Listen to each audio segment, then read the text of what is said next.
Thank you for your ongoing support by listening and sharing this podcast, as well as those who were able to recommend speakers for the show. Since our AAPI series in May, we have launched our first continuing education course and will gradually roll out more towards the end of this year and early next year. This month, on September 15th through October 15th, we are celebrating the rich and diverse cultures of Latino communities in the United States.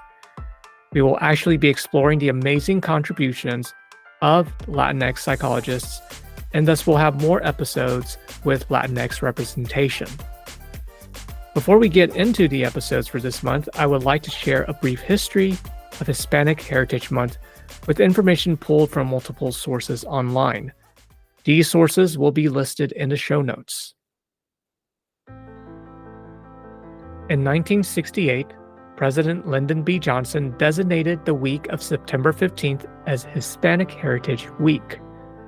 This week marked the independence days of several Latin American countries, including Costa Rica, El Salvador, Guatemala, Honduras, Nicaragua, and Mexico.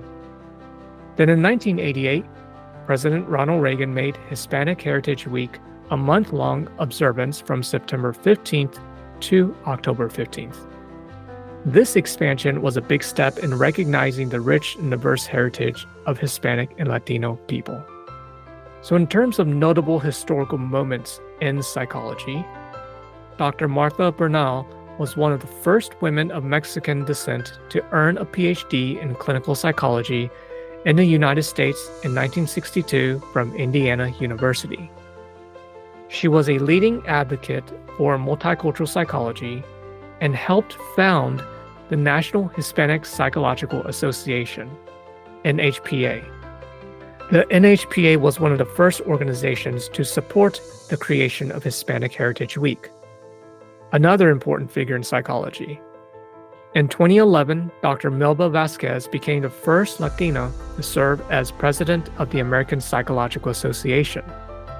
She's a leader for cultural diversity in psychology and helped to create the APA's Ethnic and Race and Cultural Affairs portfolio, both of which are responsible for promoting the understanding of cultural diversity and its impact on psychology. There are countless other Latinx psychologists who have made significant contributions. Our goal as part of the Hispanic Heritage series is to highlight the amazing everyday work that Latinx psychologists are doing. Finally, thank you for listening. Please share and subscribe to the podcast, People of Color in Psychology. You can also follow us on LinkedIn. This episode was produced by the Multicultural Counseling Institute. Special thanks to our psychology intern, Anushka Parag, for drafting the history of Hispanic Heritage Month and including the works by Drs. Martha Bernal and Melba Vasquez. And I am your host, Jack Zen.